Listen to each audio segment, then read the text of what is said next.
امیر Jamaat Islami Azad Kashmir doctor مشتاق احمد خان نے کہا کہ امریکی صدر ٹرمپ کی مسئلہ کشمیر پر ثالثی کی پیشکش کوئی نیا فارمولہ نہیں، بلکہ اصل ضرورت اس بات کی ہے کہ مسئلہ کشمیر کو اقوام متحدہ کی قراردادوں اور کشمیری عوام کی امنگوں کے مطابق حل کیا جائے۔ انہوں نے واضح کیا کہ کشمیری عوام بھارتی وزیر اعظم مودی کی دھمکیوں سے ڈرنے والے نہیں۔ ایل او سی پر بسنے والے غیور کشمیری اپنی پاک فوج کے شانہ بشانہ وطن کے دفاع کے لیے ہر وقت تیار رہتے ہیں اور کسی بھی جارحیت کا مردانہ وار مقابلہ کرنے کا عزم رکھتے ہیں۔ ڈاکٹر مشتاق احمد نے مزید کیا کہا، آئیے سنتے ہیں۔ ریلی کے لوگ بہت خوش ہیں۔ جیوے پاکستان ریلی کا انعقاد ہوا ہے۔ اے پی ایچ سی کی قیادت جناب غلام محمد صفی صاحب کی قیادت میں پوری کی پوری وہ تنظیم جو ہے اے پی ایچ سی کی، وہ اس کی آرگنائزر رہی اس پروگرام کی۔ آزاد کشمیر اور بطور خاص اس حلقہ انتخاب کی ساری سیاسی قیادت شریک ہے، بچے جوان اور خواتین شریک ہوئے اس خوبصورت ریلی میں۔ یہ ساری کی ساری قوم پاکستانی افواج کو مبارکباد دینے کے لیے آئی کہ جس نے بھارت کا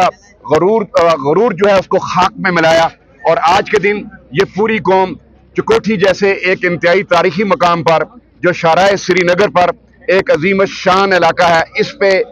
یہ سارا نمائندہ اجتماع اور ریلی اس لیے جمع ہوئی ہے کہ جناب یہ اپنے عزم کا اظہار کرے کہ وہ جنگ جو ہم نے محاذ پہ جیتی ہے انشاءاللہ العزیز ہم اسے مذاکرات کی ٹیبل پر بھی جیتیں گے، اور ہندوستان کو ہر حال میں کشمیریوں پر سے اپنا قبضہ جو اس نے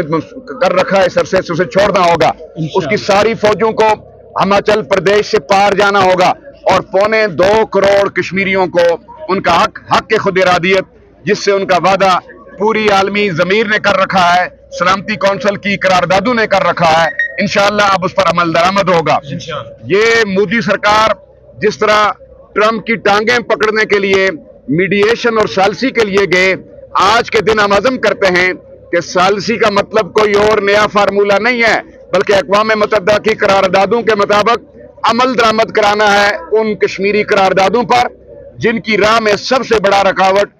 قاتل اور قابض ہندوستان رہا ہے۔ لہذا عمل درآمد کے لیے اور اس پورے کے پورے فریم ورک کو جو یونائٹڈ نیشن کے commission for India and Pakistan نے بنا کر رکھا تھا، اس پر عمل درآمد کے لیے اب سلامتی کونسل کو آگے بڑھنا ہوگا۔ پاکستان زندہ